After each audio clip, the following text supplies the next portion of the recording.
I got a pretty serious question for you, being the climber that you are. Limestone or sandstone? Do I even have to answer that? Limestone, obviously. Duh. Good call. Good call. How's it going, everyone? My name is Nils Midnick, and this is the Backcountry podcast, a show aimed towards providing insight on the outdoor industry by interviewing people who work within it. So for today's guest, we have the budding production juggernaut based out of Salt Lake City, Utah, Rachael Galipo. Rachael is first and foremost a photographer, but she has also worked as a director, a producer, and a model. On top of that, she is also a passionate rock climber and snowboarder. But before we get into all of that and more, welcome to the show. How you doing? So good. Thank you for having me. The studio's looking so beautiful. Love it. But yeah, super excited. Cool. That's awesome. You know, I was kind of learning a little bit about your story, doing a little homework before our conversation today. That's good of you. And I thought that a cool place to start would be talking about what was supposed to be a short road trip after college that maybe got extended by a couple miles. Oh, yes. Could you elaborate? Yes, I totally could. I accidentally went from 6 months of living in a van to 4.5 years living in a van. I went to school in New Hampshire and was just trying to figure out what I wanted to do with my life. Originally went to school, I was a psych major, art minor in outdoor education. And the goal to move in the van was just to find a place to live that I could pursue wilderness therapy or art therapy, whichever one stood out to me a little bit more. I told my mom and dad after a trip to New Zealand that I was going to move into a van, and my dad called me crazy. My mom just giggled. And then a year and a half later, found the van and kind of never looked back after that. I got a text from my mom that said, "You're never coming back," the day that I left. And then, 4.5 years later, I was still in it. So sometimes life just works in weird ways, but I'm so grateful of that. That was probably the best experience I've ever had. It's so cool. And kind of like during that, during that time period is maybe when you started to have a bit of this transition take place, and maybe the formation of where you've ended up today took place. Do you want to kind of talk about what like the first few years sort of looked like in the van, and how you kind of found your transition into where you are now? Yeah, definitely. Going from living in a house to a van was one big transition. Leaving the East Coast, going to wherever the road was going to take me was also another big transition. And honestly, I was with someone at the time, and we just made it so perfect for each other. Like, he did his things, I did my things, but we were still able to live in this like really tiny van and still explore and, figure out what our true passions were. So I think like doing it alone is one thing, doing it with someone is another thing. And if you find the right person to do it with, great. If you are alone, like I had the first 2 years with someone, the second 2 years without someone. So I had like the best of both worlds. And it just like allowed me to get out, really find what I wanted to do. Photography has always been something that was in my back pocket, but was never something that I was going to have as a career. I just like met incredible people. And then along the way, I got to assist a photographer for a year, and he actually lived in Salt Lake. So I kind of made the transition to move to Salt Lake. And then as of last week, I'm a full year freelance. So really? Yeah, it's like these little small decisions and like experiences that I had within those 4.5 years just kind of came to light. And I just like never say no to things. I'm just like, yes, if like this is, I did a small gearhead thing for Backcountry, and I'd never done something like that, but I said yes, did it, and it was super fun, and like I actually had some jobs come of it. Cool. So like things like that, just small awesome. Things kind of bud. Yeah, I mean that's probably interesting to see, right? How like as soon as you sort of open up your mind to whatever, all the new experiences that might come your way, and like all of a sudden those experiences are now turning into opportunities, which just keeps like compounding on itself. And that's pretty rad to hear that you've sort of like found your way to Salt Lake. Something I was also curious about is that during your time on the road, you said you had always been into photography and you'd always kind of practiced it and pursued it. But there was there's a pivotal character with a pretty influential camera that I would like to hear more about. Mm-hmm. Yeah. So my Uncle Frank is Shout out Frank. Yeah, shout out Frank. He was a big photographer growing up, went to school in LA for photography and then moved back to New York, Fashion Institute. So his photography was a little bit different, but he was just one person I could always connect with in my family. We're artsy people are a little weird. Yeah. So sometimes it was just like us hanging out in the corner being like, oh, like, what did you shoot last week? Or like, how's the Fashion Institute doing? And when I moved into my van, he gave me this 4x5 Cambio SC. And it's basically a massive like film camera that I just decided to bring with me the last year in my van. It's a big box, it's a big tool, and living in a small environment was a little hard to have massive things with me. Yeah. Like we have our skis, our bikes, our, everything, and then this random box just sitting in the corner, and you're like, oh my God. When I moved to Salt Lake, I decided to use it a little bit more and ended up having an art show last summer of all motion on 4x5. And that project was a 9-month-long project, I like to call it, my little baby. Yeah. Yeah. So every job that I would have and be traveling for, I would add like a day or two, and I would reach out to athletes in the area, and I would see if they would want to be a part of the project.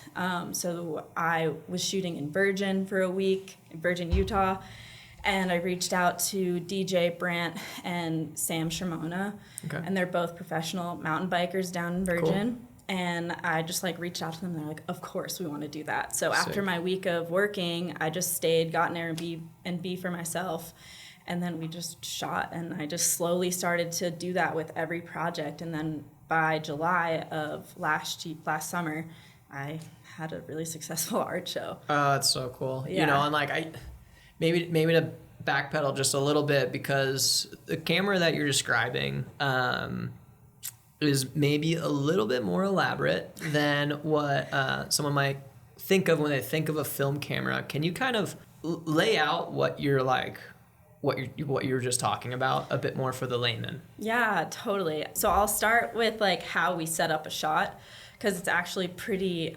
technical. So I'll have my athlete or whoever is going to do the sport do a jump or, bike around or surf. Surfing was probably another story because that was extremely hard to predict. But we will get into it. With the mountain biking, essentially I had Sam or DJ go off of a jump or do a hand plant, and I would be having my 4x5 under my little blanket so I could see through the viewfinder. And I would watch them go through the viewfinder and make sure that if this is where they were going to be, that my camera was going to be there. Because essentially when you take the shot, you cannot see what you're shooting. So I have that, and I guess let me back up a little bit. The camera takes about 2 minutes, 2 to 3 minutes. The fastest I've set it up is like a minute and a half. It looks like a weird black box. I should have bought it, honestly. It is a weird black box on like a tripod, with like a blanket. I even look weirder when I'm underneath it. There's just 2 little legs behind it.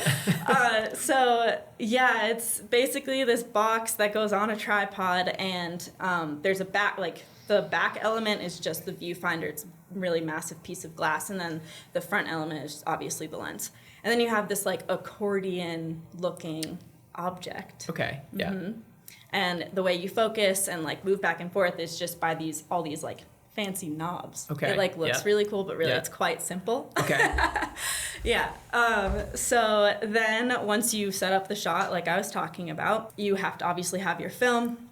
I normally take out my camera and I will take a picture to make sure that the exposures are correct, because light meters, believe it or not, are really expensive and fragile, and I don't live an expensive or fragile life. So it's a little complicated to have all the tools. So I'll use my camera, take a picture, set the exposures, do everything I need to do, and then I'll talk to my athlete and be like, we have one shot. So don't mess this up. This is, I believe the next line is, this is your moment. Yes, own this it, is your never let it moment. go, You know, go. this Something, is something at along least those $20 lines. right here. So yeah, let's get this. So yeah, I'll just kind of like hone in. We'll radio, ready to go, dropping. And I'm sorry, let me back up. So you have to put the film in. Okay. So that will block the viewfinder completely. So the viewfinder, right? And then film goes in it. And then you have to set the shutter so that it's not open anymore and that you can click it when you press the button. Mm-hmm. So you take out this like little sheet of plastic that covers the film.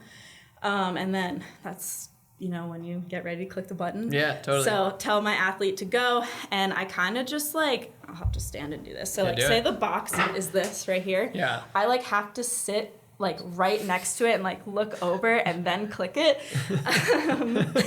So it's a little difficult. Yeah. But yeah, I honestly do that all off of a feeling because I don't know if I'm going to get the shot. I don't know what I'm taking when I actually take it. So I just have to really hone in on them and just click it when I'm ready or when it feels right. Yeah. Oh man, that's crazy. Is that like, do you do like, say, the biking, for example, would you do like a couple takes and maybe make like micro adjustments, or just do a couple takes and be like, one of them hopefully will work because like actually taking an image? Yeah, like having them hit the feature again or something. I only try to take 1 or 2 images of them actually hitting a feature or doing a trick or whatever, but I will look at them through the viewfinder about 2 to 3 times to make sure I have everything right. So the first time is, okay, where's the takeoff? Where are they hitting this trick?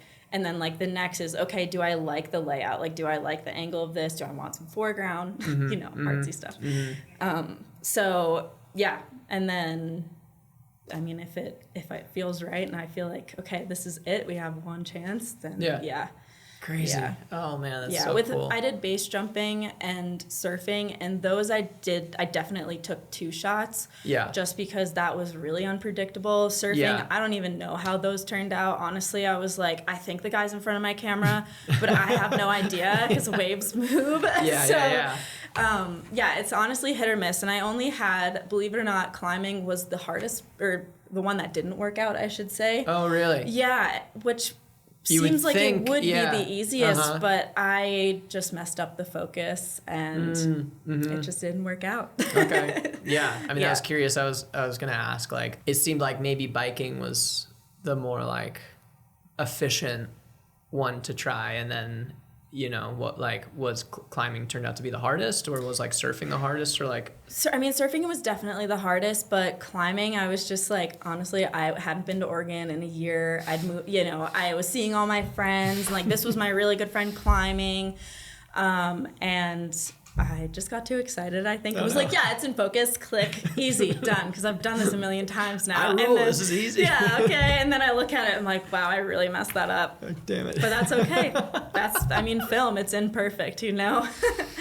Oh man, that's cool. And was that kind of the first thing you would consider you did within photography, like the first kind of like project you focused on? With the 4x5? With a 4x5, or even with your photography in general, right? Because there was a point when you were on the road that you kind of made that transition from, you know, other various lines of work. And then I thought it was kind of a cool story that we should maybe talk about, how you like decided to make that transition into you know, committing to freelance. Well, that story is pretty cool. Along the road, when I was in the van for like 4.5 years, I was still working. Everyone's like, oh, you've been in a van for 4 years, you must have not worked. I'm like, no, I worked a lot. Must be nice. I like never showered and worked a lot. I was a field guide in wilderness. And then I had to stop that for a little bit, and then a job opportunity came up to work with World Class Climbing Academy. And this is an academy that it's under World Class, and it has kite surfing, kayaking, mountain biking, and climbing. Wow. Yeah, so a lot of different academies in one umbrella. So I started working for the Climbing Academy, and essentially what we do is we're an international climbing fully accredited high school. So I taught AP Human Geography, media productions, seminar in English. And all things you're a master in going into the job, I would imagine. Yes. Yep. So yeah, I did that for about 2 years. Obviously, media productions was my favorite class, and like, it was just so cool to teach something I really, really loved. Mm-hmm. I got the opportunity to shoot while working with World Class. I got the opportunity to shoot with Jonathan Seacrest for Arc'teryx. Shout out. So I took, Sick. yeah, it was really cool. That's I took sick. my 2 off days to work. Yeah. The 2 off days that we get a month. I took that to work, and I met Jonathan and Drew Mack in Hurricane, which is also Southern Utah, I think. Yes. Mm-hmm. And shot him for Arc'teryx. It was great.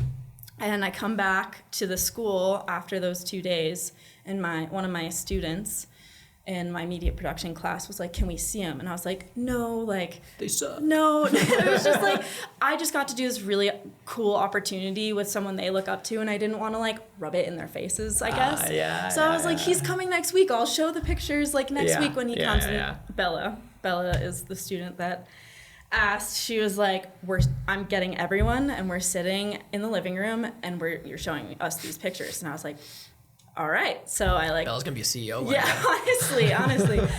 And while I'm like going through these images, she just stands up and raises her hand. And I'm like, you don't have to raise your hand. This is a class.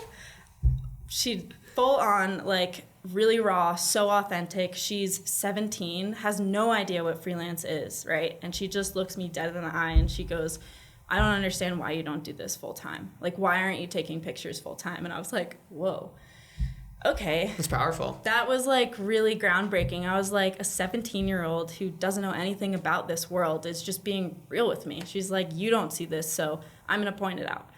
So I was like, all right, challenge accepted. I'll take it. I'll do it. So I obviously left the Climbing Academy.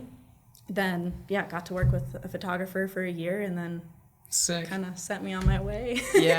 I mean, it seemed like, one of the first things you said you did was your 4x5 project. Mm-hmm. And then how was it kind of finding maybe more like production-oriented work within what I would imagine started out as the outdoor space, but has it transitioned elsewhere as well?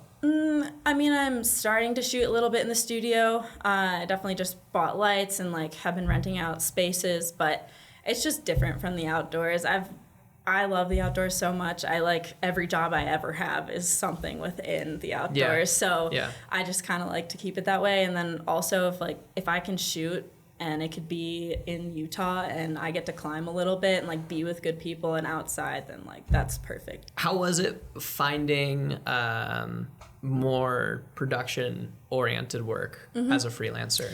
Yeah, so during I was working for the photographer, and he obviously just showed me so much. He basically took me under his wing and was like, "This is what producers do. This is what directors do. This is, what I do in Lightroom. This is how I shoot. This is how I communicate with talent." I mean, sometimes people aren't comfortable with being in front of the camera, so I make them feel comfortable by like asking them who they are, like tell them that they're more than just the shoot, And that kind of just elevated and motivated me to kind of explore more than just being an assistant. So I would go out and like I would PA. I still PA because I learn something from every opportunity I get. Yeah. So like I was on a PA on a shoot a few weeks ago, and basically I just watched the director and just wanted to understand like how he communicates with the whole team, and like okay, so the director has this idea and then communicates it to the DP, and then they work and create something together, because it's not just an individual thing, it's a team. Like you are a team, you have all this communication, and say someone doesn't agree with something, it's like, all right, how do we figure out this problem? Yeah, totally. So I mean, it kind of just happened. Do you feel like you kind of fell into it, like once you sort of like accepted and made the decision like, all right, I'm gonna do freelance? Was it kind of turnkey from there, or did you sort of have to grind it out for a little while and then like find momentum once you sort of understood how to play the game? Yeah, this past year, so January till like honestly today, like that has been my first year of being a freelance photographer. And the first few months were really, really slow because, I mean, for me, it was slow. I don't know if that's what it's going to look like the rest of the time, but for that year it was. And I just started getting shoots here and there. And then whenever I would get an opportunity to do any of these other jobs, whether like my friend would be like, hey, you should direct this thing, or like you should produce this, or can you PA, can you assist me? It's just like, yes, all the time. Yeah. All the time. That's cool. I'm assuming at one point it won't be that way, but for this first year, like I have so much to learn. I'll probably never not learn things, but I just like I hold really strong value on like taking away something from anything. Like I'll probably take something away from this podcast too, you know? Who knows? Couple things of what not to do. Maybe. Dang, that's so cool to hear, you know, because I think you oftentimes, at least in my space, I have met and spent time with a lot of people that they be extremely talented athletes, photographers, filmmakers, whatever. And it seems like there's like not a lack of, but there can be some difficulty kind of like turning it into a job, right? And maybe it sounds like a large asset you've found in that is that you've been able to reframe it in this way that it sounds like you've been able to reframe your approach in a way that if you're learning anything, green light, I'm in, let's go. Is that kind of correct? Yeah, I mean, definitely two things. Being freelance is extremely hard, and I am someone who constantly needs to like be doing things. I just like have to, whether it's snowboarding, climbing, working, sitting down for hours, coming up with a treatment. I basically locked myself in my room for a really long time and just started like creating treatments, sending them out, like communicating with people, getting coffees with people who like are people I look up to. So that's like one half of it. And then I guess an example of me just accepting things right now is one of my students from TCA actually is shooting for Piranha later this week. Cool. And he called me up. Sick. And he said, hey, I know you're like way beyond this, but can you assist me? And I almost died because that's like the coolest thing. And my student is asking me to assist him. Yeah. I'm just like, yeah, dude, like, of course, like no questions asked. I don't even care the budget. Like I want to see you, like just as your teacher when I was 2 years ago, like I want to see you shine.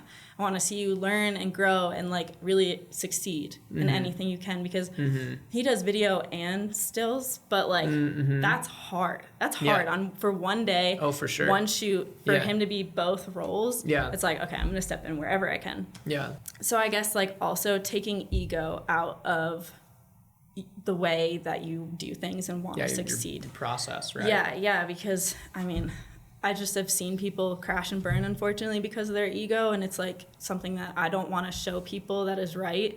And then, obviously, like I just want to enjoy my workspace and my time and my learning and growing. So yeah, oh, that's interesting, and you know, I think like a really valuable and perspective to take on it, right? You know, like with all this sort of the production space that you found yourself in currently for this last year, has it been, you know, is most of it like kind of sports commercial work from what it sounds, or have there been like different avenues? Like, are you doing another art show, or you know what I mean? Like, what is it? It seems like you've kind of really been dialing in like one specific space. Yeah, so essentially like outdoor commercial photographer is what I would call myself. Yeah. Though I am dabbling into possibly directing my first film at the end of this year. It would be a documentary, and it's a long process. This process started in May, and essentially the people who, or the company that will be on board is still like, we're trying to figure out budget and like who are the right people to have on this. So assembling a team and like doing all that has been a huge learning curve. People I've looked up to, so Mikey Schaefer will hopefully be my DP, and then I have Savannah Cummins as B-Cam, and you know, so just all these people I've looked up to. I'm like, okay, yeah, I'm gonna direct my first documentary, and I'd really enjoy having you on here. Yeah, just know that this is gonna be my first time doing this. Yeah, so bear with me. So I'm gonna kill it. I'm gonna try. I'm gonna really first try. First time's the charm. Yeah, in showbiz, that's totally how it works. Yeah, so I'm noticing the difference between like a commercial photo shoot and then also like directing something that is more than just photos. That process is just way different. Totally. I could imagine. And I like, it seems to fit, at least it seems like your approach and your personality with this line of work. Like, could you kind of elaborate on, you started and you've primarily done photography, right? And you're saying things like photo assistant, and then you've done production and directing and modeling. Like, can you kind of like lay out what the difference is between all of those? And like, almost if there seems to be a way, lay them out. What is the difference in those areas? For me personally. Yeah, like how have those been different for you? Yeah, well, modeling is amazing. I love doing it. It's not something that I want to like have be my main thing. I basically take any opportunities that come along with modeling when I don't have work, and I use that to kind of fund my photo career because it's expensive. So modeling, you're just able to like have more fun, and I mean, not that production isn't fun, but you're not stressed. Like you're never stressed. You're just like, I'm just walking around having fun and like snowboarding or getting to climb and like work for that, and it's great. So like that's modeling on one side, and then like then you're like a photographer and you're having to work with a model, right? So then I always put myself in their shoes, and I'm like, how would I like to be communicated with? Like, because totally.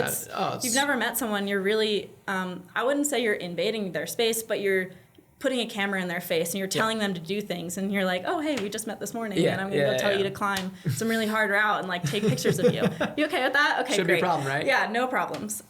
So I try to like think about my like when I model what I like, and then I try to do that with people. And then directing is more like I think what the important role is there is the biggest is communication between the whole team. So how I'm communicating with talent, but also how am I communicating with my assistant or production or producer or DP or whoever it may be. Just because you want that environment to like flow really well. Whereas like your model, you don't have to worry about any of that. When you're a photographer, it's just that. And then when you're directing, you're like, oh my God, big ship. Yeah, totally right. It's almost, there's like, I would imagine there's almost this like mental shift that you'd have to take into each role, right? Like exactly. There's like this concept of like deep focus versus like maybe surface level or light focus. And it seems like a lot of creatives, say you're a photographer or something like that, you kind of need to be pretty like one-on-one focused on the task at hand. Whereas directing, it seems like you kind of have to have this like, you're flying at 36,000 feet and you're like trying to keep an eye on all different aspects. Is that kind of like, do you go into like the different avenues of a production depending on what your title is and kind of like have that mental like change each time? Oh yeah, definitely, for sure. 100%. I mean, it's all different roles, different jobs. So it's like, I don't want to say I'm a model and the photographer is like having trouble. I would never want to be like, well, I'm a photographer, so like let me give you my opinions. Unless they ask for it, of course. But like, I just want to be a model. I'm there to just model. Do your job. And that's it. Whether, I mean, like, if it's the director, I'm like, I'm definitely telling the photographer what to do, or like definitely telling the DP what to do. And it's like kind of like hard mode, whereas like, I don't know, I guess my modeling side is just like, I don't know, having fun. Oh, here for the flow. Just pretty here, just smile, and like, run around. I'm just here to frolic, don't mind me. I mean, it's fun. I love it. That's cool, and I mean, how you're kind of saying how like modeling sounds pretty fun. From more of the production side, how is that kind of dealing with, I would imagine, like deliverables and something you also care a lot about because it's new to you and it's a big passion? Is there like a bit of stress to manage going into those, or is it kind of like a bit of like an adrenaline rush when it all works out? When I'm directing or being a photographer? For sure. Like you have like a shot list, right? And then you're like, oh my God, did I forget to do what we meant to do at sunrise? For sure. But like sometimes these things just like flow so fast, and if like the talent is working well and like the production side is working well, if you miss something, it's really not that big of a deal, even though I will stress about it for another year. Yeah. But I'll know I did everything I could on that shoot or on set to like make this project happen and like have the client be happy. Yeah, totally. That's really cool. Because you're also, right, you're a snowboarder and you're a rock climber. And in those sports, specifically those two sports, you oftentimes kind of find yourself like battling through something, maybe trying hard, maybe you're tired, maybe it's just like you go through some amount of like pain or suffering or whatever through the process, and then you succeed, maybe you send, maybe you get to the top of the mountain, it's a sick run. Is there kind of that, like, do you have a similar emotional experience with your work as well? Yeah, I mean, current project right now, the documentary. Like I said, let's get into the documentary. Yeah, okay. Let's talk about it. I want to hear about it. Sure, yeah. Is it about Frank? No. Damn. Unfortunately, Frank's not with us anymore, We need a Frank doc. Frank, we do need a Frank doc. You're right. Doc. Okay, that's enough of a sidebar. Let's go back to the current documentary. Yeah, so I was actually shooting my 4x5 in Oregon, and this man came up to me and was like, "Are you working right now?" And I was like, "Well, I'm working towards my art show. I'm not like getting paid to take photos." And he's like, "All right, cool," and essentially sat me down and told me his whole life story, and I was like, it's 2 hours of just me being mind blown, and I was like, oh, okay, and why are you telling me this? Sounds like a very Oregon experience. Yeah, it's so Oregon, honestly. It's so Smith Rock. So he tells me this whole story, and I just like kind of processed it, and then he comes around and he's just like, I want you to tell my story. And I was like, all right, give me a month. Let me do some research. Let me do some thinking, and then like let's hop on a call and go from there. Yeah. So that was in May, and we're in January now. Yeah. And we're on like the final stages of it being confirmed with the client that I'll potentially be working with. But the time between May and now, I have worked about 50 hours on a treatment, and that means research, interviews, really anything else that involves building a treatment. Homework. Yes, homework. And then on top of that, I spent 10 days in Colombia scouting and obviously doing more interviews, and then kind of assessing if this was the story that I had pictured when he told me is the story that I pitched to the clients that I'm pitching this story to.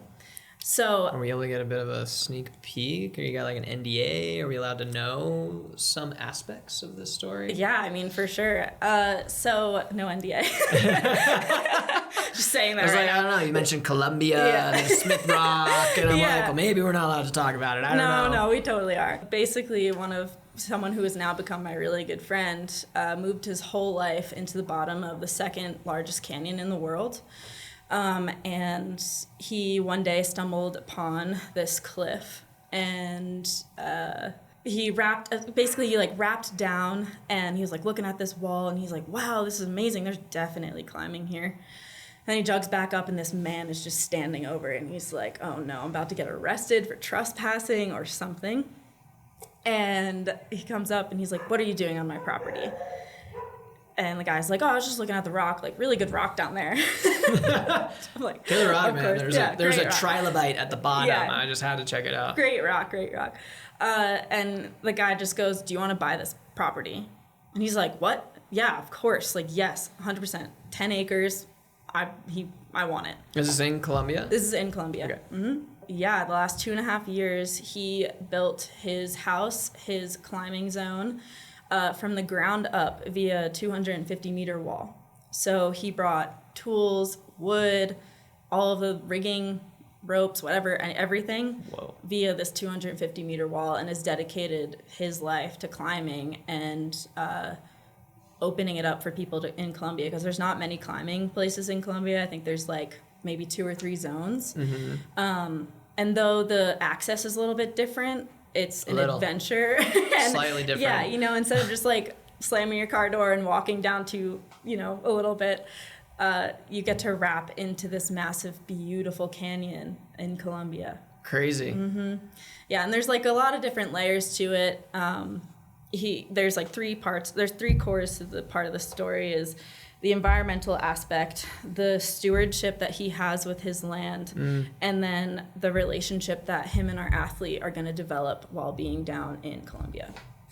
So obviously, like, that is a lot. It's a lot. No, that's cool. I'm excited. I hope that it gets the green light. That sounds like a really cool story. And I mean, also that just seems like a pretty rad opportunity to like travel somewhere new and check out a new space. You know, in the last year, I would imagine Salt Lake is a pretty convenient place to be for like outdoor sports marketing realm, whether that's in like photography production or, you know, snowboarding, things like that. Have you found work or have like kind of been brought outside of like the country to like further places at this point? Like, I mean, it seems like Colombia is like a pretty big step. Yes, yeah.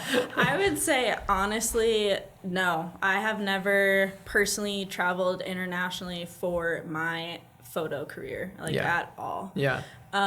So this would technically be the first time that I'm taking a big step in directing and then also out of the States. Yeah. That being said, honestly, if it doesn't get the green go by this company, I don't even care, because the fact that I've gotten to this stage as a first year freelance photographer, I'm just like, okay, I think I'm doing something right. You know, like totally. I know how to create a treatment that is going to have a potential client turn around in 12 hours and say, we need to jump on a call now. Yeah. You know, like I know what that takes. I know like, okay, I need to spend this amount of money to scout out of pocket for 10 days, and like they're going to be way more interested in that because they see how dedicated I am into like really figuring out this story, and then like adding people I look up to onto the story. Yeah. So honestly, if it doesn't happen, it's totally okay. Like I'm psyched to just be like still learning in that process. Wow, that's I would find that hard personally. I mean, is it kind of hard, right? You know, because like you have so much of yourself into this process and this project, and it could like totally just not. It totally could. It's not like, oh, I might not send my project today. It's like, oh, this 6-month effort, like international scouting trip. Yeah, out of pocket could be for nothing. Yeah. But I mean, do you feel like there's a parallel there as well between you kind of have this maybe slower, more patient approach to areas you excel in, right? With like the large format photography. And then does that, call it patience, did that kind of transfer over into this project as opposed to being like, I gotta get this done tomorrow? Yeah, 100%. The 4x5 project has slowed me down in many parts of my life, not just my photography career. I think like on a personal level, I'm really allowed to be or able to be intentional with things in my life, which I think maybe before I was just like, go. Like if I don't like send my project today, I'm a failure. Like, no, it's naturally, like, of course. Actually it's cooler when like you take a little bit longer and then you finally get to that point where you send your project, or like jump off a cliff when you were standing above it saying absolutely not. Yeah. So yeah, I don't know. It's definitely transitioned in that way. And then in my career, just like showing me that failure is okay. Because failure only means like you're probably out of 10 times, you're probably going to fail like 7 and then like maybe get 2 shoots. Yeah. That's what I've learned in the last year. I don't know about other people. No, I would say, you know, like, I think it's, you know, it's like if you're not failing, you're not learning. Yeah. Right. And like, it's such, it's interesting because at least I feel in most aspects of our society, right? It's very like success and results driven, you know, but then kind of in this like line of work you found yourself in, it is important to like take space and like allow yourself time to develop the story or like, you know, develop your work or something like that. Yeah, and I like kind of been living within the last like 2 years, been living by this like line, life is too fragile not to. And essentially what that means to me is like if I gave it my all and if I loved and hated every second of it and it did or didn't happen, like that's okay. Like, totally okay. And I mean, how is that as well with productions, you know, because I feel like on a production, time and money are like the two biggest aspects, right? And then for you as an individual, it seems like having time is extremely important in your process. And, you know, is there kind of this like butting of the heads, or has there been like a, you know, a misunderstanding of like, I'm sure you would love to have more time on a lot of projects you work on. How is it trying to deliver under a timeline? I mean, yeah, time management is really important. The shoot that I'm assisting one of my former students on, we actually got off a call this morning right before I walked in, and he was like, hey, I'm going to have like everything an hour later. And I was like, no. You're having it an hour earlier, because you need to make sure you need to allot for the things that might go wrong. Someone might be late. We might have to go pick someone up if their car doesn't start. Just like things that you don't see happening, like could happen. Yeah. And then, dang, if none of that happened, you still have that extra time to like, okay, we didn't actually get that shot. Let's go back and get it. Yeah. Or like, I don't know, really, now that we have the safe shots, we can kind of go a little bit more crazy and weird with shots, or, you know, whatever it may be.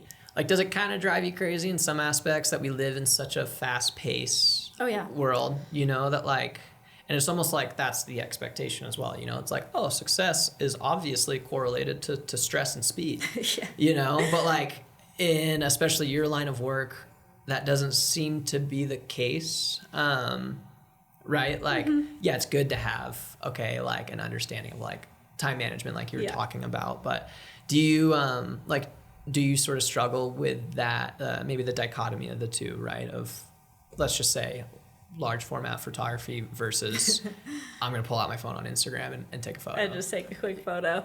Like, is that conflicting for you? I mean, yes, for sure. Yeah, my life is chaos. Like, honestly, it is. And in my career, sometimes it is. You just have to know how to, like, work under pressure. I think sometimes, like, I've definitely been in situations where we're running out of time, a camera doesn't work, or, like, a talent is having a mental breakdown, and you're like, dude, money is on the line right now. Like, I need to deliver. I need you to be the way that you need to be so I can deliver. And you're like, damn, that's hard to ask someone if they're having a problem, right? Yeah. So maybe, like, step out of that one stress ball, like, take a bigger look and be like, what else can we do while this person is taking a break? I've never, like, butt heads with someone, or, like, gotten to, like, a like an argument on set. Never have had that happen. But I have had situations where, like, a model, you know, wasn't their day, and that's fine. Sometimes we don't have days. Yeah, totally. And you just got to work around it. Yeah. And sometimes clients will notice, other times they won't. Yeah, right. That's kind of like comes in the smoke and mirrors aspects of what you're able to get out of the day. You know, you said something, right? Like, oh, the model wasn't having their day. And a lot of the stuff you do, and, you know, this is kind of like similar to the space that I exist in, is that, you know, we say like quote unquote modeling or talent, but oftentimes, especially in like the action sports space, like it can be, just even as an athlete, it can be like difficult to be consistent every day, you know? And I think that is one aspect that makes a great athlete, an incredible athlete, or a professional athlete, right? Is the consistency. But even at that level, it can be hard to like perform and put out every day, and kind of understanding both worlds. Like, how do you take an approach to that to try, like, whatever, better the success of the team for the day? You could think maybe there's like a specific example with like a biking or a climbing, if someone's like having off days. Well, from like the modeling and like whether I'm climbing or snowboarding or whatever, from the modeling side of that, if I am having a day, I'll be super open about it and be like, hey, I'm having a day. I'm sorry. These things happen.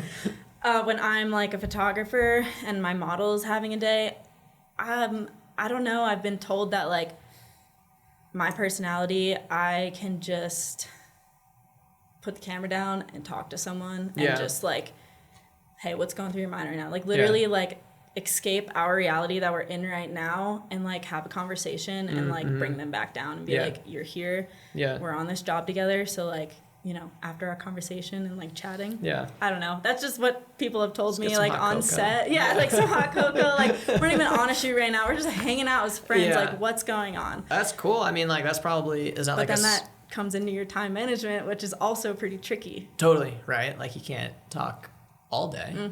No. Ideally. Like, I mean, do you feel like you kind of grew that skill set from, you know, because you were doing wilderness therapy prior. Did that sort of allow you to build up those tools? Like, did you think that would become helpful in that way? No, not at all. Like, not at all. It's pretty cool, like, because it seems like it's maybe like a crucial role in the success you're finding. For sure. I think if people have an understanding of people at a baseline, it really can impact your shoots, especially when you do have these models who sometimes just, don't have a good day. But, I mean, like my phone call earlier, Nathaniel Barrett is the individual that I'm working with, one of my former students. He was basically like, we have a new model. She's never modeled before. I need you to just like make her feel comfortable. That's all he said. And I was like, yeah, that's pretty easy for me. And I think like, that's like so easy. I mean, I went to school for psychology. That was something I wanted to pursue. And then I had a lovely 2 years in wilderness therapy. Though it's a really hard job, it like really allowed me to get out of my, like, I don't know, my head and just be like, hey, like, I'm here and I'm listening and I'm like, I can be at your level without having any like, I don't know, judgment free and just there. Yeah, because sometimes that's all people need. Oh, totally, right? Just like to have a second to be like, I don't know, you're creating space. Yeah, like, exactly. Creating space for someone to like breathe and get through it, which is super important. And then, I know it is always tricky, right? Because like I could imagine with climbing especially that it's, I don't know. I mean, has it been tricky to shoot climbing compared to other sports? Because in my mind, I'm like, man, do pro climbers just climb 514 like all the time, every day? Because like as a snowboarder, I guess it depends on who you are. Because like for me, snowboarding, it's like some days are good, some days are not as good. Yeah. It totally depends like who you're shooting. I definitely only want my climbers, if they're climbing at their limit, to climb or to project or whatever they're doing at their limit like 2 to 3 times.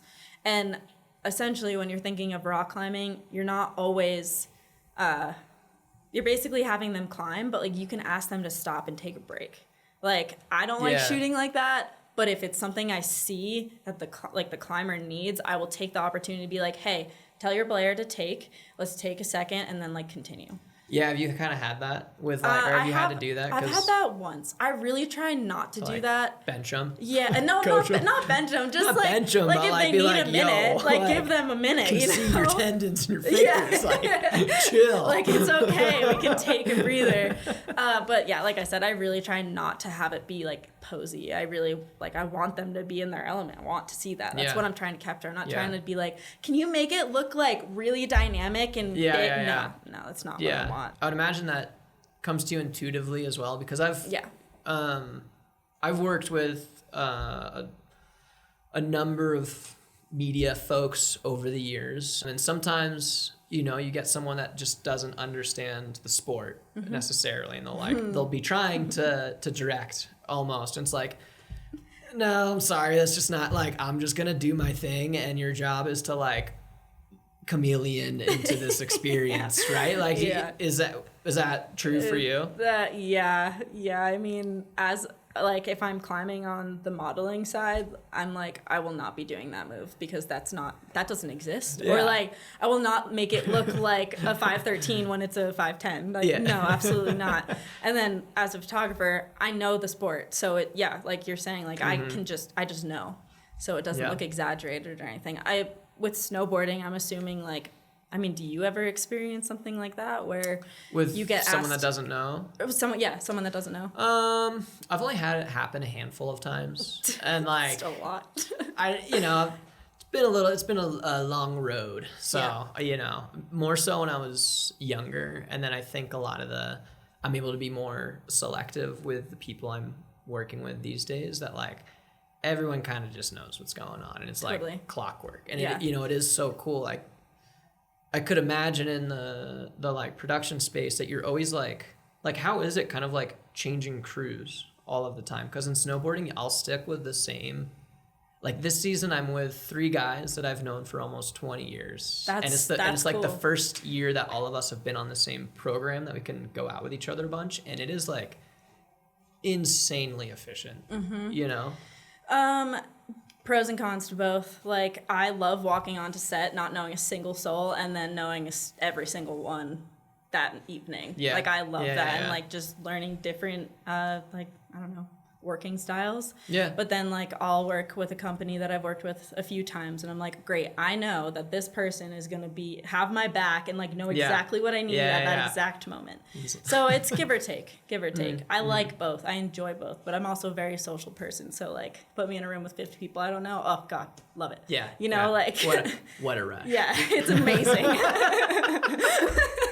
Oh man. Well, that's really cool. That was like some pretty intuitive insight, and it seems like you're really using tools maybe you didn't even realize you had in the past to apply to a space that you've like loved the whole time. And I bet that's like, has it been surprising to have it growing the way it is? Yeah, I did not think that my first year of freelance was going to look the way that this year looked at all. Hell yeah. Kind of mind-blowing. Cool. Yeah. Oh, man, that's so cool. That's really awesome. Yeah. We talked about this the Columbia project. Yes. But aside from that, what else is on the horizon? I mean, this Columbia project has been taking a lot of my brain power.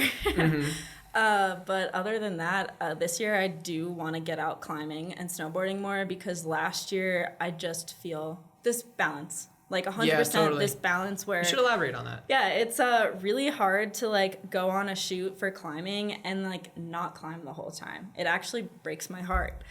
But you're getting paid to do a job for a client, so you do everything you can to like really focus in on that. So how I'll balance that on a week of work with climbing is I'll wake up an hour before and I will either do like a little morning routine that I have that I know just makes me get through the day if I can't go climbing, or just like something along those lines. Like movement, I need to move always. So if I have that little bit of movement, I don't feel as bad, I notice. Like when I'm hanging on a line being like, oh, route looks so cool. But yeah, I think this year it's just like really trying to find the balance of like what does bring me joy. Yeah. Obviously working for clients, but then most importantly, what I'm creating for myself. Yeah. That 4x5 project was for me. That was for no one else. That was just for me. And I wasn't getting paid. That was out of pocket experience as well. So just like maybe coming up with a new project or like just a different way that I can make sure I'm grounding back to myself. Yeah, right. Like have your personal outlets and your personal time. Exactly. And I think I would imagine that's probably something, to be learned over time. Like it took me, and I still work on it, of like trying to understand what days are work days and what days are kind of just like personal days, and that's why it's almost nice that like I've had that thought too, where I was like, man, in a hypothetical world, like it would be cool to be like a pro snowboarder and a pro climber, but like I'm glad that I'm just like a moderate climber, because it's just so like I have started to take some photos, but like for the most part, it's kind of just this like, this is me time. Yeah. It's like I'm not good enough for anyone to care. Sick. Like, Totally though. Totally. I mean, I could only imagine what being a pro athlete means in general, and like finding that balance. It's a balance. Yeah, totally. And I think, your line of work is also the same thing too, right? Where I would imagine as well, it's maybe sometimes it's framed as this like, what, you shoot outdoor photography? Like, dream job. Like, you just get to play outside all the time. And it's like, well, but like, it's like, you must climb so much.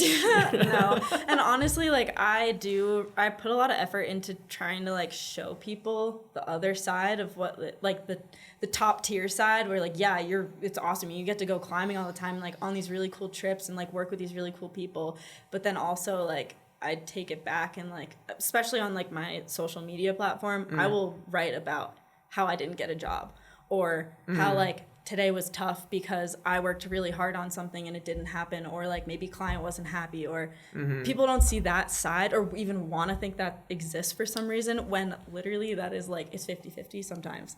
Yeah, I think, something I feel like you're hitting on is, well, I don't make like that much of an active effort on it, but it's definitely a conversation I have oftentimes, and I kind of like, I think it's called like toxic positivity, right? Where you're like, every day is like 2 thumbs up. You know, it's like, we're out here getting hours. You're like, well, you know what? No. Like, Spilled coffee on myself all morning, and then you're like camera died or like something. You're like, I spent 10 hours building this jump, and like I ate shit and got hurt. You know, exactly. Yeah, I'm gonna have a bad day. Yeah, okay? There are many bad days, and there are also good days. Yeah. So again, it's like a balance. It's such a balance. Yeah, and Comes with it'll time. never not be a balance, I don't think. No.